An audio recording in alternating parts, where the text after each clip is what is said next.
Today, we will hear the Maya believed the stars and planets were gods. So for hundreds of years, the Maya studied the sky very carefully. Say planets with me 3 times. Planets, planets, planets. Today, you will hear how the Mayan people had festivals centered on the appearance of stars and planets. Say festivals with me. Festivals. Festivals are big celebrations. Jamie and his family love to go to music festivals. Diamond School holds spring and fall festivals for families every year. Festivals. I'm sure you've been to a festival. Here at school, we've had fall festivals.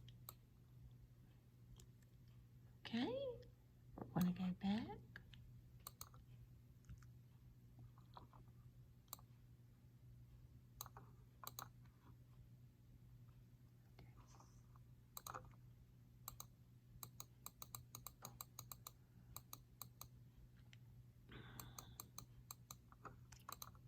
And we'll now listen to our story.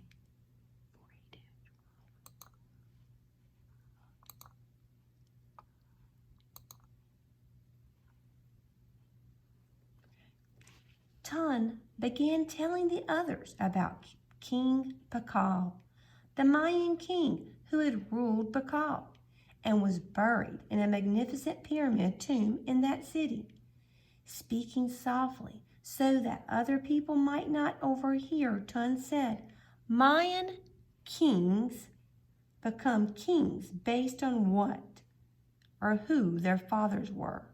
When a king died, if he did not have a son, his brother or his nephew might become king. But King Pakal was different. His mother was the queen. However, according to Mayan tradition, shortly after his 12th birthday, his mother crowned Pakal king. But he was worried. Some might say he was not worthy of being a ruler, so he always tried extra hard to show what a great ruler he could be. Some people think that is why he built such a great pyramid in which to be buried. I do not know if that is why he built such a great pyramid, but I know that to this day, King Pakal was the greatest king who ever ruled Pakal, and now his son, King Chan Kanbalam, is a great ruler like his father. But all this is something we do not talk about openly, for King Chan Kanbalam might not like it. He does not want anyone to remember that there was a question about his father being king, for then they might say the same thing about him. Although after all this time, I do not think anyone would do so. Still, do you all understand why I say these things softly? The children whispered, yes, all at the same time. They felt very grown up to have been told this story, and for a while they were quite quiet as the grown-ups rose to their feet and went on exploring the great city.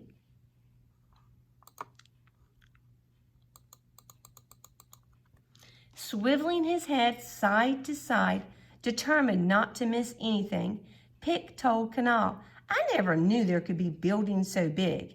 Yes, Kanal agreed, or such a big market with so many things for sale and so many people buying and selling, or so much noise, Akal said, and her brother laughed. Well, it's true, she protested. Our village is never this noisy. Chanil said, it is because of the festival of the first star. All of these people are here to celebrate the appearance of the first star and the god Kukul Khan. The Maya believed the stars and planets were gods. So for hundreds of years, the Maya studied the sky very carefully. They had no telescopes to make distant things look closer and clearer. No one had invented a telescope yet, but the Maya built what we call observatories for studying the sky. To observe means to look carefully at something. So an observatory is a place to observe the sky.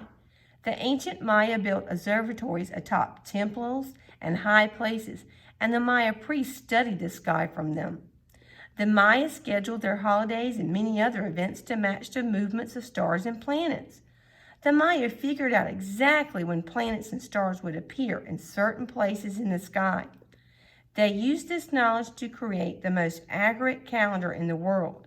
They had festivals centered on the appearance of the stars and planets, like the festival of the first star.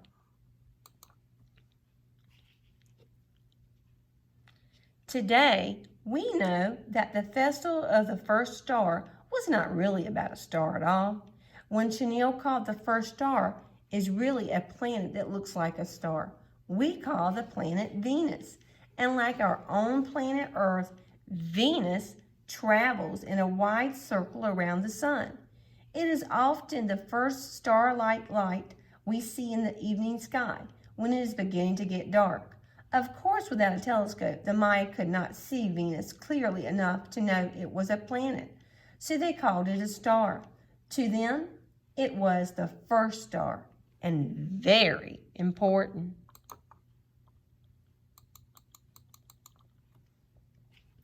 So the festival celebrated the time each year when the first star, which was actually Venus, appeared at a certain place in the sky. People came from far and away to take a part. During the festival, there would be singing and dancing, and Mayan people would make offerings to the god that the first star represented them. While Kanal, Pic, and their families were visiting the city of Pakal, thousands of other Mayan families were visiting too. They all watched the lines of richly dressed nobles walking to the temples.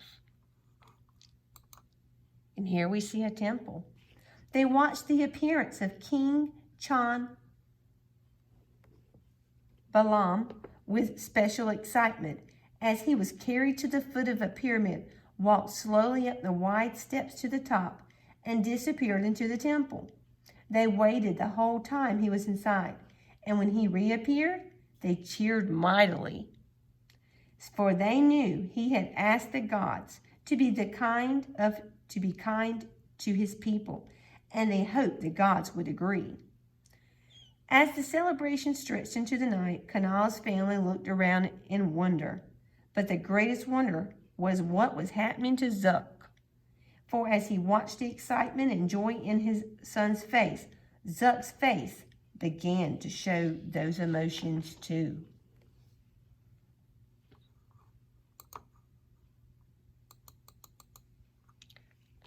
Well, into the night, Pic fell asleep, and Zuck gently lifted his son into his own powerful arms and carried him, smiling down at his son's face. Kanal was awake long enough to see all this before he too fell asleep and was picked up by his own father. Akal had already been asleep for an hour, cradled in his mother's arms. They got a good night's sleep before beginning the long canoe journey home. The morning fog cleared in the first hour of their journey home. Pic turned to call to his cousin Kanal in the other canoe. Nearby, lost his balance and fell into the river. His father grabbed him by the shoulder and steadied him in the canoe. And the Zuck laughed and joked, "My son, you are not a tortoise. Do not leap into the water."